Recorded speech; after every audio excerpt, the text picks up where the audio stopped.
মুক্তে নাসিম, আমি মিরপুর সেনা ক্যাম্পের একজন সদস্য। আমি নির্বাচনকালীন সময়ে ঢাকা 15 আসনের ওয়ার্ড নম্বর 13 এবং 14 এর সকল নির্বাচন কেন্দ্রের সুরক্ষা প্রদানের দায়িত্ব পালন করছি। কিছুক্ষণ আগে আমরা বিভিন্ন মাধ্যম থেকে একটি তথ্য পাই যে মণিপুর উচ্চ বিদ্যালয় বালিকা শাখায় কিছু গন্ডগোল হচ্ছে। আমরা সাথে সাথে এখানে চলে আসি এবং আসার পর দেখতে পাই এখানে ভিন্ন দুটি রাজনৈতিক দলের মহিলা কর্মীর মাঝে হাতাহাতি হয়েছে।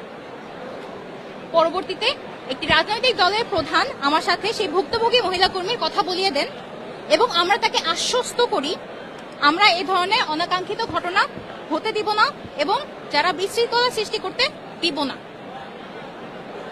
ম্যাজিস্ট্রেটের মাধ্যমে আমরা অভিযুক্ত ব্যক্তিদের বিরুদ্ধে শাস্তিমূলক ব্যবস্থা গ্রহণের প্রক্রিয়া চলমান রেখেছি।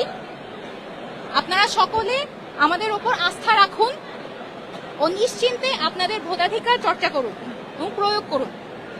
আমরা আপনাদের সাথে আছি। ধন্যবাদ।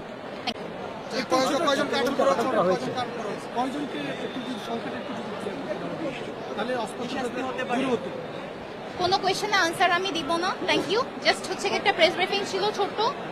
এখন মানে স্পেসিফিক অভিযুক্ত ব্যক্তিদের আইডেন্টিফাই করা কাজ চলমান, যেহেতু এখনো প্রক্রিয়াটা শেষ হয়নি, এই কারণে আমি স্পেসিফিক নাম্বারটা বা সংখ্যাটা বা কাদের বিরুদ্ধে করা হচ্ছে আমি আনসারটা দিতে পারছি না।